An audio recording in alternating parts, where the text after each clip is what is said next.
Next topic છે કે જે ગોસના નિયમની આપણે વાત કરી એના કેટલાક ઉપયોગો છે કે તમે ગોસના નિયમનો ઉપયોગ કરી સમિત વિદ્યુતભાર વિતરણ જે ધરાવતા કોઈ પણ તંત્ર છે તો એના માટે કોઈ પણ બિંદુએ વિદ્યુત ક્ષેત્ર છે એ સરળતાથી મેળવી શકો. એટલે હવે એના બધા જે ટોપિક આવશે એ ગોસના નિયમના સ્ટેપ બાય સ્ટેપ આપણે ઉપયોગની ચર્ચા કરીશું. જેમાં પહેલો એક ઉપયોગ છે કે તમે આ નિયમનો ઉપયોગ કરી અનંત લંબાઈના સીધા સમાન વિદ્યુત ભારિત તારનું ક્ષેત્ર છે મેળવી શકો. વિદ્યુત ક્ષેત્રની વાત એના માટે આપણે ગોસનો નિયમ છે એની ચર્ચા કરવાની છે. એની મદદથી જ આપણે વિદ્યુત ક્ષેત્ર મેળવવાનું છે. સમજો તો શરૂઆતમાં આપણે એની ચર્ચા કરી કે માની લો કે એક અનંત લંબાઈનો એક તાર છે કે જેના ઉપર ધન વિદ્યુત ભાર છે વિતરિત થયેલો. તમે ઋણ વિદ્યુત ભાર લઈ શકો. આપણે અત્યારે ધન વિદ્યુત ભારની વાત કરીએ કે એક સમાન સીધો એક અનંત લંબાઈનો તાર છે એના ઉપર નિયમિત ધન વિદ્યુત ભાર છે વિતરિત થયેલો છે કે જેની રેખીય વિદ્યુત ભાર ઘનતા કેટલી છે? લેમ્બડા. આગળ આવી ગયું રેખીય વિદ્યુત ભાર ઘનતા. જ્યારે આપણે સતત વિતરણ વિદ્યુત ભારના સતત વિતરણની વાત કરેલ હતી. રેખીય વિદ્યુત ભાર ઘનતા એટલે શું? તો એની વ્યાખ્યા સિમ્પલ છે, એકમ લંબાઈ દીઠ વિતરિત થયેલો વિદ્યુત ભાર એટલે કે લેમ્બડા બરાબર Q/L. એની આપણે આગળ જરૂર પડશે. તો લેમ્બડા જેટલી રેખીય વિદ્યુત ભાર ઘનતા ધરાવતો એક તાર છે કે જેના ઉપર સમાન વિદ્યુત ભારનું વિતરણ થયેલું છે. હવે આ તારથી કોઈ પણ આ અંતરે આવેલા તમે અલગ અલગ બિંદુઓ વિચારો. એના માટે આપણે શું કરીએ કે અહીંયા કેન્દ્ર આ તારનો જે પોઈન્ટ છે અહીંયા આપણે સેન્ટર તરીકે રાખી એક આર્ક આકારનું વર્તુળ વિચારો. અથવા તો એવું કહેવાય કે આ જે તાર છે એને આર્ક ત્રિજ્યાના વર્તુળમાં રોટેટ કરાવવામાં આવે, ઘુમાવવામાં આવે. તો જે તમે આકૃતિમાં જોઈ શકો છો તમને એક વર્તુળ જેના છે ઈ વર્તુળ પરનું દરેક બિંદુ છે અહીંયા આ અંતરે આવેલું છે. એવા ત્રણ બિંદુની આપણે વાત કરી છે, P1, P', P', P'. એક બીજો પોઈન્ટ કે આ ત્રણેય બિંદુ છે ઈ ત્રણેય બિંદુ તારના બંને છેડાથી એક સમાન અંતરે છે. શા માટે? કારણ કે આ ત્રણેય બિંદુઓ છે અહીંયાથી તારના બંને છેડા કેટલા અંતરે છે? ઇન્ફિનિટી. તો સ્વાભાવિક છે તમે એવું કહી શકો કે આ બધાના ડિસ્ટન્સ બંને છેડાઓથી કેવા થાય? એક સરખા. કારણ કે બંને છેડાથી અનંત અંતર, તાર છે અનંત અંતર લંબાઈનો છે એટલા માટે. તો ઈ દરેક બિંદુએ જે વિદ્યુત ક્ષેત્ર છે ઈ વિદ્યુત ક્ષેત્ર હંમેશા ત્રિજ્યાવર્તી બહાર તરફ હોય. જો સમજો આ બધા બિંદુએ વિદ્યુત ક્ષેત્ર કઈ દિશામાં હોય? તો કે હંમેશા એ ત્રિજ્યાવર્તી બહાર તરફ. એનું કારણ છે કે જો લેમ્બડા ગ્રેટર ધેન 0 હોય તો આ જે E સદિશ છે ઈ ત્રિજ્યાવર્તી બહાર તરફ હોય.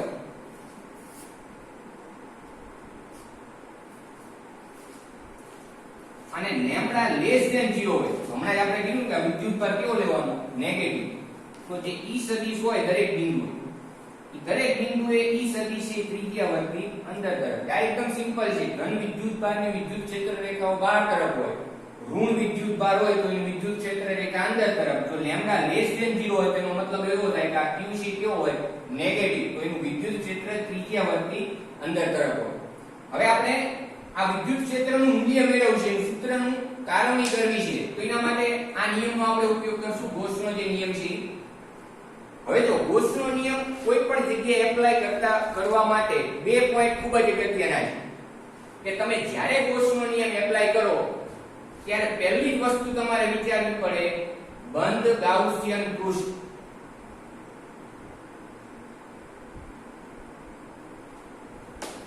પહેલા જ આપણે કહેવાનું કે બંધ ગાઉસિયન પૃષ્ઠ છે કે વિચારો છો.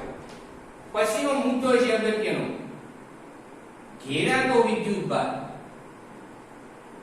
જો ગોસના નિયમના જેટલા ઉપયોગની આપણે વાત કરવાની છે આ બે પોઈન્ટ ખૂબ જ અગત્યના છે. પહેલા આપણે શું વિચારશું? નિયમ એપ્લાય કરતા પહેલા બંધ ગાઉસિયન પૃષ્ઠ, એક બંધ ગાઉસિયન વક્ર સપાટી. બીજો પોઈન્ટ કયો? તો કે તમે જે સપાટી વિચારો છો એના દ્વારા ઘેરાતો વિદ્યુત ભાર છે. અને ત્રીજું જે સ્ટેપ છે એમાં સૂત્ર એપ્લાય કરવાનું, psi E × S. S એટલે ક્ષેત્રફળ બરાબર Q ના છેદમાં એપ્સિલોન 0. જ્યાં Q એટલે શું? તો કે ઘેરાતો કુલ વિદ્યુત ભાર. ખબર પડે છે દરેક? હવે આગળ આ ત્રણ પોઈન્ટ છે એના ઉપરથી જ આપણે આખી થિયરી છે ચર્ચા કરીશું. તો પહેલો પોઈન્ટ કયો છે કે બંધ ગાઉસિયન પૃષ્ઠ. તો જો આપણે ધારી કે આ જે અનંત લંબાઈનો તાર છે એની ફરતે એક r ત્રિજ્યા વાળું બંધ નળાકારીય ગાઉસિયન પૃષ્ઠ ધારવામાં આવે. જો તમે જ્યારે થિયરી લખો છો તો એ આ રીતે જ લખાણ આવે કે આ જે આકૃતિ C માં દર્શાવ્યા પ્રમાણે એક બંધ નળાકાર આકાર, આ નળાકાર છે, નળાકાર આકારનું બંધ ગાઉસિયન પૃષ્ઠ વિચારો કે જે નળાકારની લંબાઈ, નળાકાર છે ની લંબાઈ કેટલી છે L લંબાઈનું નળાકારનું બંધ ગાઉસિયન પૃષ્ઠ છે આપણે વિચારેલું. પછી બીજો પોઈન્ટ છે કે આના દ્વારા ઘેરાતો વિદ્યુતભાર. તો આ જે નળાકાર છે એના દ્વારા કેટલો વિદ્યુતભાર ઘેરાય છે? તો આપણે અગાઉ કીધું રેખીય વિદ્યુતભાર ઘનતા લેમ્ડા. તો ત્યારે આપણે વાત કરી હતી કે રેખીય વિદ્યુતભાર ઘનતા લેમ્ડા એટલે શું? તો કે એકમ લંબાઈ દીઠ વિદ્યુતભાર. લંબાઈ એકમ હોય ત્યારે વિદ્યુતભાર કેટલો? તો એને રેખીય વિદ્યુતભાર ઘનતા કહેવાય. તો આ જે બંધ નળાકાર ગાઉસિયન પૃષ્ઠ છે એના દ્વારા તારનો કેટલો વિદ્યુતભાર ઘેરાય છે એ આપણે મેળવવું છે. તો અહીં લખી શકાય નળાકાર દ્વારા ઘેરાતો કુલ વિદ્યુતભાર. એ કુલ વિદ્યુતભાર કેટલો થાય? તો આ પ્રમાણે ત્રિરાશી મૂકવાની. એકમ લંબાઈ દીઠ રેખીય વિદ્યુતભાર ઘનતા એટલે શું? તો કે એકમ લંબાઈ દીઠ વિદ્યુતભાર. તો લંબાઈ જો L હોય તો વિદ્યુતભાર કેટલો? એટલે Q બરાબર શું થાય? તો આ બેનો ગુણાકાર લેમ્ડા * L. એટલે નળાકાર દ્વારા ઘેરાતો વિદ્યુતભાર કેટલો થશે? Lambda * L. ત્રીજી વસ્તુ, હવે આપણા સૂત્ર છે એને એપ્લાય કરવાનું છે કે તમારે આ જે બંધ નળાકાર ગાઉસિયન પૃષ્ઠ છે એની સાથે સંકળાયેલ ફ્લક્સની વાત કરવાની છે. તો જ્યારે આપણે ગૌસનો નિયમ જોયો તો ત્યારે આપણે એક સિમ્પલ ઉદાહરણ સમજાવ્યું નળાકાર આકારનું. એ વસ્તુ ફરીવાર અહીં ચર્ચા કરવાની કે તમારે આ સમગ્ર નળાકાર સાથે સંકળાયેલ ફ્લક્સ મેળવવું છે. તો પહેલા તો તમારે એના બંને આડછેદ સાથે સંકળાયેલ ફ્લક્સની વાત કરવી પડે. બંને છેડા પરના આડછેદ છે એની સાથે સંકળાયેલ ફ્લક્સ તો એ કેટલું થાય? હવે જો બીજી વસ્તુ કે આ જે નળાકારની સપાટી પરનું દરેક બિંદુ છે બંને સાઈડ એ હંમેશા r અંતરે આવેલું છે અને ઈ બિંદુએ વિદ્યુત ક્ષેત્ર ત્રિજ્યાવર્તી બહાર તરફ છે. બહાર તરફ શા માટે છે? કારણ કે આ કયો વિદ્યુતભાર છે? ધન. હમણાં કીધું કે લેમ્ડા ગ્રેટર ધેન 0 હોય તો વિદ્યુત ક્ષેત્ર ત્રિજ્યાવર્તી કઈ તરફ હોય? બહાર તરફ. લેમ્ડા લેસ ધેન 0 હોય. લેસ ધેન નો મતલબ એવો થાય કે આ જે રેખીય વિદ્યુતભાર ઘનતા ઋણ હોય એટલે એનો મતલબ શું? તો કે આ વિદ્યુતભાર નેગેટિવ હોય. એટલે કે અહીંયા નેગેટિવ વિદ્યુતભાર તમારે દર્શાવવો પડે. તો આ બિંદુએ વિદ્યુત ક્ષેત્ર ત્રિજ્યાવર્તી તો થશે પણ કઈ તરફ થશે? તો કે અંદર તરફ. આપણે વિદ્યુત ક્ષેત્ર ત્રિજ્યાવર્તી બહાર તરફ છે અને દરેક બિંદુ વક્ર સપાટી પરનું દરેક બિંદુ આ તારથી એક સમાન r જેટલા અંતરે આવેલું હોવાથી દરેક બિંદુએ વિદ્યુત ક્ષેત્ર એક સમાન થશે. એટલા જ માટે આને સમમિત વિદ્યુતભાર વિતરણ કહેવાય. જો સમમિતિ જે શબ્દ છે અહીંયા એનો અર્થ છે એ સાર્થક થાય છે. સમમિતિનો અર્થ એવો થાય કે અહીંયા આપણે સમમિતિ જે વિચારવાની છે એ વિદ્યુત ક્ષેત્રના સંદર્ભમાં વિચારવાની. કે અહીંયા સમમિતિ એટલા માટે છે કારણ કે દરેક બિંદુ તારથી એક સમાન અંતરે ગણવાનું છે. તો તારથી એક સમાન અંતરે આવેલા બિંદુએ દરેકે વિદ્યુત ક્ષેત્ર એક સરખું જ થાય kq/r² અનુસાર. માટે એ દરેક બિંદુએ વિદ્યુત ક્ષેત્રનું મૂલ્ય એક સરખું હોવાથી ત્યાં સમમિત આકાર એટલે કે સમમિતિ રચાય છે, તમે એવું કહી શકો. એટલા માટે આ સમમિત વિદ્યુતભાર વિતરણ છે. હવે આગળ આ બંને આડછેદ છે એની સાથે સંકળાયેલ ફ્લક્સ મેળવવું છે. તો હું એમ કહું આની સાથે આ જે આડછેદ છે એની સાથે સંકળાયેલ ફ્લક્સ આવ્યો, આ આડછેદ સાથે સંકળાયેલ ફ્લક્સ સાઈડ. ત્રીજી એક વસ્તુ બાકી, આ જે વક્ર સપાટી છે નળાકારની વક્ર સપાટી, એ વક્ર સપાટી સાથે સંકળાયેલ જે ફ્લક્સ છે એનું નામ આપું સાઈડ છે. તો નળાકાર સાથે સંકળાયેલ કુલ ફ્લક્સ, કુલ વિદ્યુત flux psi is equal to શું થશે? તો કે આ બધાયનો સરવાળો. આ બધાયનો આપણે સરવાળો કરીએ એટલે અહીંયા કુલ જે નળાકાર બંધ ગાઉસિયન પૃષ્ઠ છે એની સાથે સંકળાયેલ ફ્લક્સ મળે. આપણે સ્ટેપ બાય સ્ટેપ એક એક મેળવતા જઈએ. પહેલા આપણે ψ1 ની વાત કરી. આને એક નામ આપ્યું સમીકરણ નંબર 1, જેની આગળ જરૂર પડશે. ψ1 બરાબર ફ્લક્સનું સૂત્ર સિમ્પલ, ψ E × S cos θ. આ સૂત્ર દ્વારા, આ સૂત્ર મગજમાં રાખવા. ψ1 બરાબર શું થાય તો કે ત્યાં વિદ્યુત ક્ષેત્ર, તો આ વિદ્યુત ક્ષેત્ર આ તરફ છે E સદિશ, હમણાં જ આપણે કીધું. હવે આનો ક્ષેત્રફળ સદિશ આ તરફ થાય, જેને આપણે નામ આપશું S1 સદિશ. તો તમે જોઈ શકો કે E સદિશ ને S1 સદિશ આ સૂત્ર દ્વારા, સૂત્ર ખાસ મગજમાં રાખો. થીટા એટલે શું છે તો કે E સદિશ ને S સદિશ વચ્ચેનો ખૂણો. S સદિશ એટલે શું તો કે પૃષ્ઠનો ક્ષેત્રફળ સદિશ, જે હંમેશા એ પૃષ્ઠને લંબ બહાર તરફ અથવા તો અંદર તરફ હોય. આપણે અત્યારે બહાર તરફ જ વિચારીએ.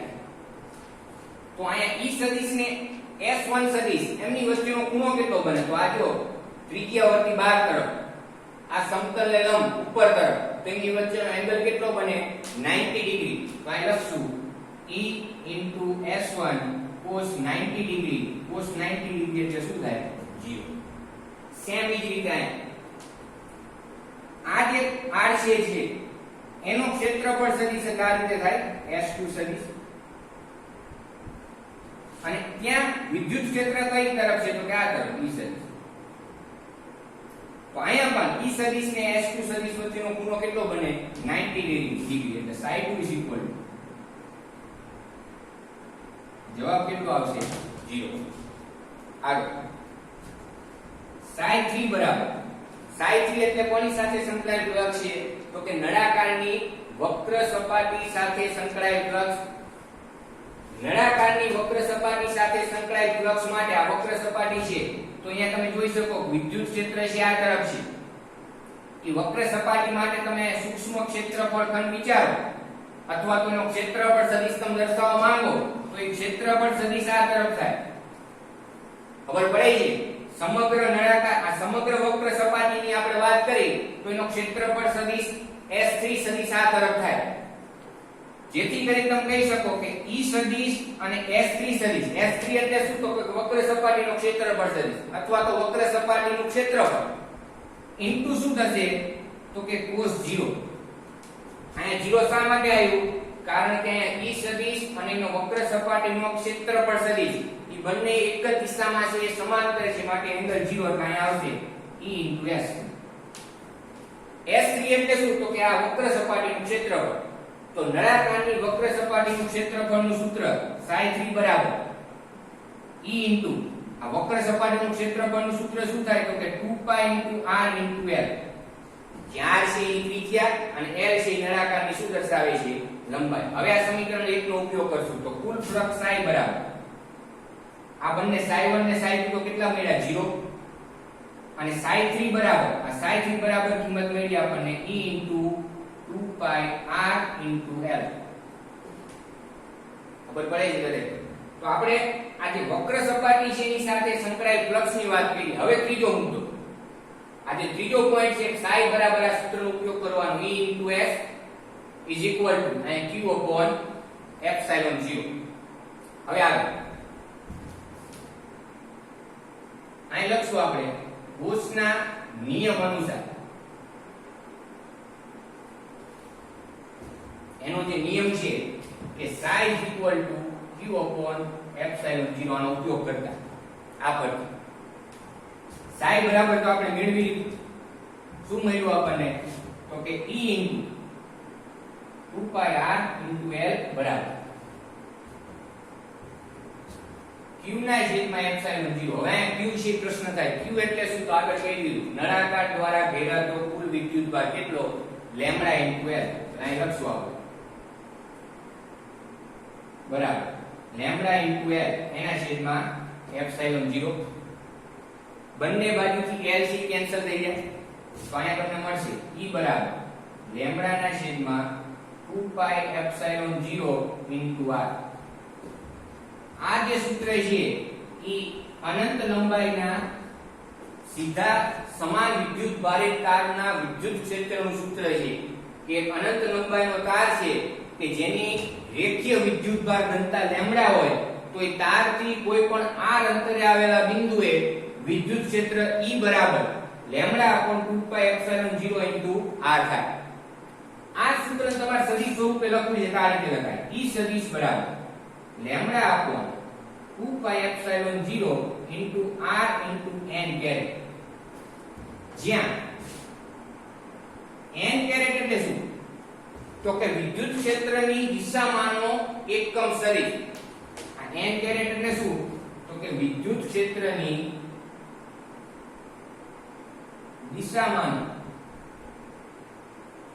એકમ સદિશ કે જે વિદ્યુત ક્ષેત્રની દિશા દર્શાવે છે n કેરેટ, કે જે સમતલને લંબ અથવા તો જે પૃષ્ઠ છે એને લંબ બહાર તરફ હોઈ શકે, એટલે કે ટૂંકમાં આ એકમ સદિશ દર્શાવે કે જે આ વિદ્યુત ક્ષેત્રની દિશા દર્શાવે. મિત્રો હજી આપણે આ જે સૂત્ર છે એનું એક સિમ્પલ ફોર્મ્યુલા હજી આગળ આપણે લખવું છે, તો જો હું અંશ અને છેદને 2 વડે મલ્ટીપ્લાય કરી નાખું, આ બુકમાં નથી આપેલ પણ હજી આપણે આના ઉપરથી અલગ તારવણી કરી છે. આ અહીંયા થિયરી કમ્પ્લીટ, આપણે જે વિદ્યુત ક્ષેત્રનું સૂત્ર મેળવવાનું તે આવી ગયું. હવે એનું બીજું સ્વરૂપ આપણે લખવું છે આના ઉપર, તો હું શું કરીશ અંશ અને છેદને 2 વડે મલ્ટીપ્લાય કરી નાખું એટલે આ રીતે થાય 2 લેમ્બડા ના છેદમાં 4πε0 r. હવે આપણને ખબર છે 1/4πε0 એટલે કે કુલમનો અચળાંક k, તો સૂત્ર મળ્યું 2 લેમ્બડા * k છેદમાં r. આ સૂત્ર તમારે યાદ રાખવાનું છે E બરાબર 2k લેમ્બડા / r. આમાં આટલો ડિફરન્સ કે આપણે અંશ અને છેદને કેટલા વડે મલ્ટીપ્લાય કરી નાખ્યા 2. તો આ જે ગાઉસના નિયમનો પહેલો ઉપયોગ છે એના દ્વારા તમે અનંત લંબાઈના સીધા સમાન વિદ્યુત ભારિત વિતરિત તાર છે કે જેની રેખીય વિદ્યુતભાર ઘનતા લેમ્બડા છે તો એનું વિદ્યુત ક્ષેત્રનું સૂત્ર છે આપણે મેળવી